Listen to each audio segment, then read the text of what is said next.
Bendiciones a todos mis hermanos. Bueno, aquí les presento el resumen ya de las últimas dos clases que tuvimos referente al crecimiento y misión y también un breve resumen de todo lo que dimos de seminario de liderazgo y ministerio pastoral. Entonces, en primera instancia, el crecimiento y misión, básicamente la forma de cuando vamos a hacer una obra, una célula, un grupo familiar o una misión, una iglesia en formación, ya sea en un barrio aquí de Barranquilla, o ya sea un municipio del Atlántico, o ya sea alguna región de Colombia o fuera de Colombia. Primero que todo, siempre orar, buscar la voluntad de Dios, que Dios nos guíe, a dónde vamos a trabajar. Y una vez que ya Dios nos haya indicado dónde trabajar para poder iniciar esa misión, esa obra, entonces ya hay unos procedimientos, básicamente. En primer lugar, conocer el sector, el municipio, la ciudad o país donde se va a trabajar. Para esto estará la alcaldía, los instrumentos públicos, el internet que nos brinda información del lugar al cual se va a trabajar. Un ejemplo puse el caso de las olímpicas, los ARA, los éxitos, cuando ellos van a poner una olímpica, uno de estos almacenes de cadenas, ellos primero investigan el sector, el barrio, la ciudad, el país donde van a trabajar y X o Y sector que ellos investiguen cuántos profesionales hay, cuántas amas de casa, cuánto ganan las personas, ellos investigan todo y dependiendo de la investigación que ellos hagan, entonces ponen el centro comercial. Si es un centro comercial, digamos, bastante inmenso, lo ponen, porque ya saben que van a tener bastante clientela. Pero si es en un sitio donde hay bastante almacenes, bastante tiendas, y la gente compra en los diferentes autoservicios y tiendas, entonces a ellos no les conviene poner un almacén de esos inmensos, estos grandes. Entonces ellos ponen una tienda más pequeña, con el fin de abarcar ciertos clientes que sí les compran a ellos, como tal, ya sea el éxito o la olímpica, porque si no van a gastar mucho dinero. Pero ellos hacen una investigación previa, hacen una investigación exhaustiva para luego poner sus negocios. Entonces, como dice la Biblia, si los hijos de las tinieblas son sagaces en su trato con semejante para hacer negocio y lo demás, cuánto más los hijos de luz, cuánto más la iglesia. Entonces, para esto también hay estrategias. Así como ellos tienen estrategias, también, así como ellos tienen estrategias buenas, eh, también tienen, quizás también tienen cosas malas, cosas oscuras con que ellos hacen su negocio, pero bueno, dice la Biblia, examinarlo todo y retener lo bueno. Aquí lo que vamos a tomar son las estrategias buenas que ellos han hecho, digamos, las encuestas que ellos hacen para hacer los negocios como tal.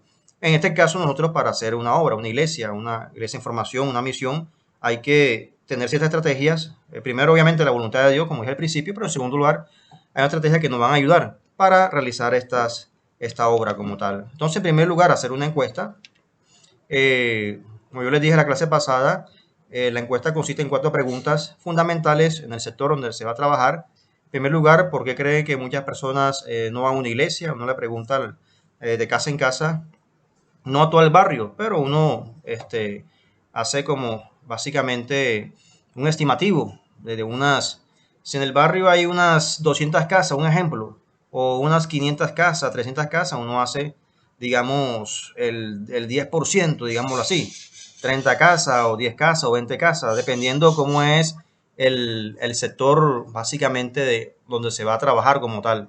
Entonces, si el barrio donde vamos a trabajar hay 200 casas, uno como mínimo va a 20 casas, ¿ok? Ya con 20 casas ya uno tiene una buena información de donde se va a trabajar como tal. Entonces, en primer lugar, ¿por qué cree que muchas personas no van a una iglesia? Entonces, se le hace la pregunta a la persona que vive en ese hogar. En segundo lugar, ¿qué espera una iglesia? Eh, en tercer lugar, ¿qué necesidades hay en la comunidad? Le va a decir, hace falta un parque, un CAI de policía, hace falta más seguridad, hace falta acueducto, alcantarillado. Ya uno se va dando cuenta de la necesidad de que tiene el sector, de acuerdo a lo que nos digan las personas. Y la última pregunta ya es como evangelística, ¿verdad? Si mueres hoy, ¿verdad? Y Dios te dice, ya llega la presencia de Dios, ¿por qué crees que debe entrar en el reino? ¿Qué le dirías a Dios? Entonces muchos le van a decir, no, porque soy buena persona, porque hice buenas obras. La mayoría va a decir eso. Entonces, si es cristiano, va a decir porque aceptó a eso en su corazón. Pero el no cristiano va a decir, hizo buenas obras, buen padre, buena madre. Entonces, a uno les predica de una forma breve que la salvación es por gracia, no por obras. Y bueno, deja la semilla ahí. La encuesta no debe durar más. No debe durar más de 3 minutos porque necesitamos también ir a otras casas, otros hogares y se le deja como tal un tratado a la persona. Entonces, la encuesta debe ser lo más rápido posible porque hay otras casas que faltan por encuestar. ¿Ok? se deja el tratado con la dirección del lugar en donde se va a hacer la iglesia o la obra, o está realizando la obra. Hacer un proyecto. Entonces, proyecto, aquí le vamos a indicar cómo hacer un proyecto, una forma básica, sencilla, un proyecto sencillo.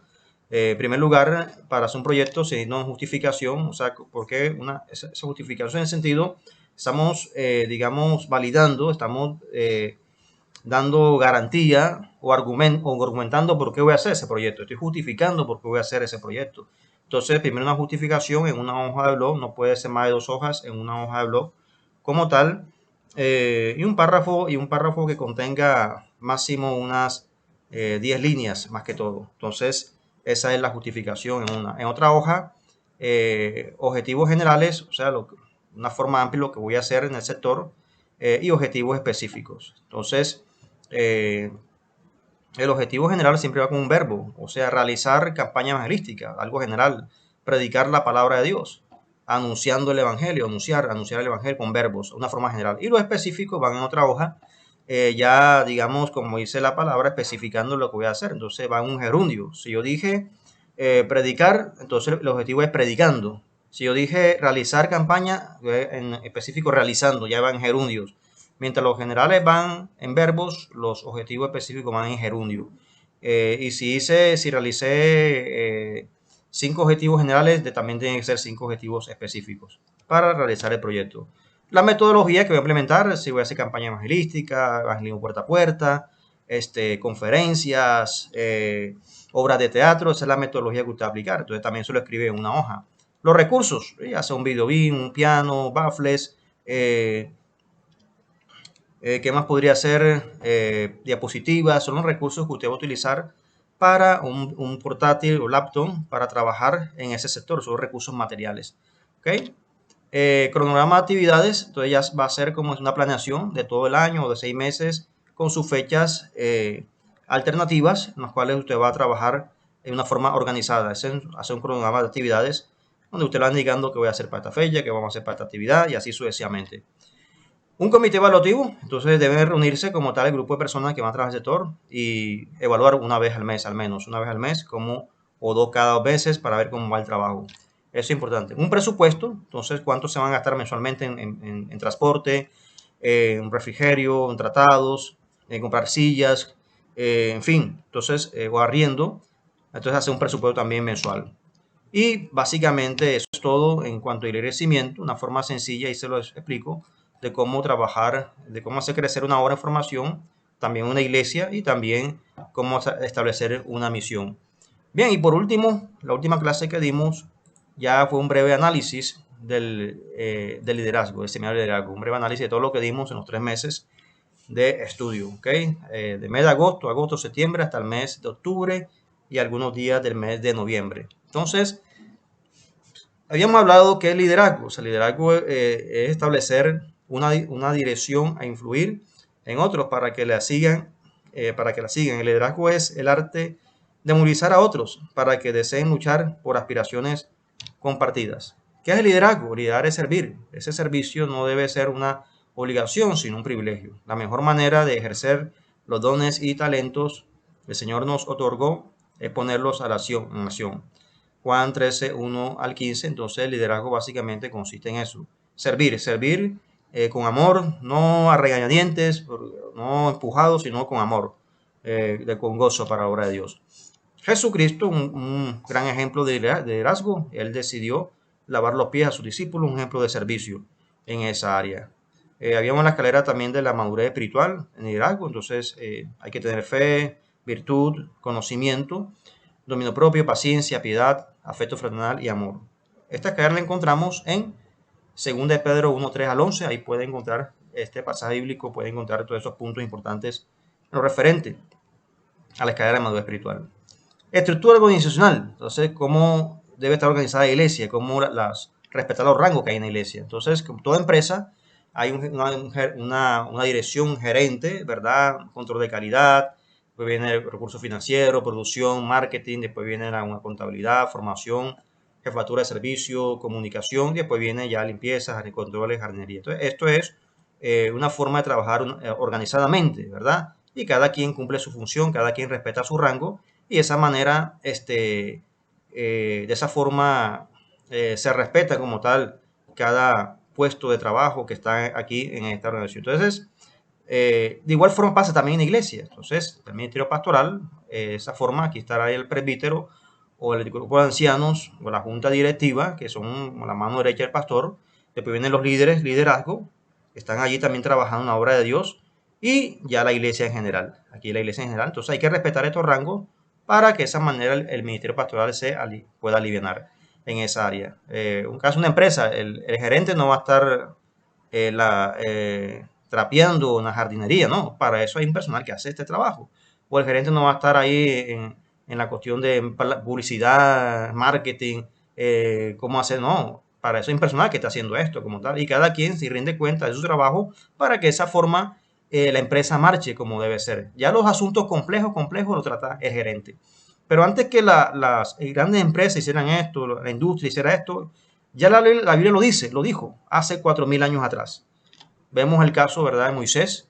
Eh, Cuando el pueblo estaba creciendo, Jetro, ¿verdad?, le aconseja, obviamente, a Moisés para que de esa forma pudiese trabajar, perdón, de una forma más organizada. Se escogió Moisés varones de virtud de entre todo Israel y los puso por jefes sobre el pueblo, sobre 1000, sobre 100, sobre 50 y sobre 10. Entonces aquí lo estamos viendo. Entonces son las, digamos, las diferentes oficinas, digámoslo así, o diferentes ministerios, los cuales iban a trabajar. Unos estaban a cargo de 1000 personas, otros tenían 100 personas, otros tenían 50, otros 10 y así sucesivamente, ¿verdad? Y juzgaban al pueblo en todo tiempo. Y el asunto difícil, que a la gerencia, o sea, ya el gerente era Moisés, hablando de una forma simbólica, y los asuntos complejos se lo comunicaban a Moisés. Y ellos juzgaban todo asunto pequeño. ¿Verdad? Antes que la empresa hicieran estos cronogramas que usted ve aquí, ya lo vemos desde la Biblia. Ya lo vemos aquí, básicamente, cómo Moisés ya estaba trabajando de una forma organizacional, una organización obviamente desde la gerencia, Moisés como gerente, hablándolo así en ese término, y los ancianos y los demás líderes estaban, o estos jefes estaban allí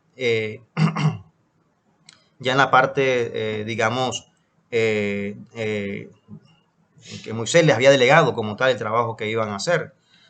Números también nos presenta otro ejemplo.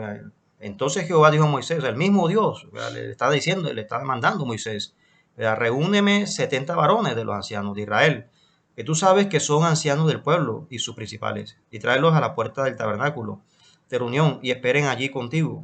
Y yo descenderé y hablaré allí contigo, y tomaré del espíritu que está en ti y pondré en ellos. Y llevarán contigo la carga del pueblo, y no la llevarás tú solo. Un trabajo en equipo. Aquí lo vemos. ¿Verdad? Llevarán contigo la carga del pueblo. Entonces, básicamente es el ministerio del pastor. El pastor debe estar ahí atendiendo a la palabra de Dios, lo que Dios le quiere decir, ahí en su oficina, leyendo la palabra, orando, clamando, para que le dé esa enseñanza y transmitirla al pueblo ya durante la semana, o en la escuela dominical, a los líderes, y los líderes reciben también de esa bendición para transmitirlo también a la congregación y a las personas que van llegando a la iglesia y también a los inconversos. O sea, ahí lo vemos claramente, ¿verdad? Entonces, cada quien tiene su función, cada quien tiene su rol en la iglesia como tal. Entonces, en el Nuevo Testamento vemos el obispo, ya vimos el Antiguo Testamento, ahora está el Nuevo Testamento, cómo está organizada la parte también gerencial, la parte, digamos, administrativa y ya la parte, digamos, todo lo que requiere a los empleados, una empresa como tal, o los otros empleados que están en una empresa. Entonces, el obispo es como el gerente, el pastor, presbítero, ya tiene que ver con con las otras, digamos, áreas administrativas de la empresa, presbiterio o los ancianos, la mano derecha del pastor, y los diáconos, que son los servidores, que ya se encargan de la congregación como tal. Entonces, ahí lo vemos claramente. Miren lo que dice la Biblia, y es bíblico, 1 Timoteo 3:1, para la fiel, si alguno anhela obispado, buena cosa desea. El obispado en griego es obispón, o sea, autoridad, es el pastor que estaba a cargo de la congregación. 1 Timoteo 4:14, no descuides el don que hay en ti, que te fue impuesto mediante profecía con la imposición de las manos del presbiterio. Aquí está el presbiterio, que es básicamente el ministerio de ancianos o el ministerio de restauración o la mano derecha del pastor, los que están allí ayudando al ministerio pastoral. Y luego vienen ya los diáconos. Entonces los 12 convocaron a la multitud de los discípulos y dijeron, no es justo que nosotros dejemos la palabra de Dios, mira lo que está diciendo, para servir, o sea, para ser diaconois a las mesas. Buscad pues, hermanos, de entre vosotros a 7 varones de buen testimonio, llenos del Espíritu Santo y de sabiduría, a quienes encarguemos de este trabajo. Y nosotros persistiremos en la oración y en el ministerio de la palabra. O sea, mientras los apóstoles tenían ese ministerio de predicar, de pastorear, había un grupo que estaba encargado de servir, ayudar a los damnificados pasando un tiempo difícil. Ahí lo vemos claramente, ¿verdad? Y no es que el pastor se crea más, no, el pastor no hace nada, no. El ministerio pastoral es guiar al rebaño, al redil, darle palabra.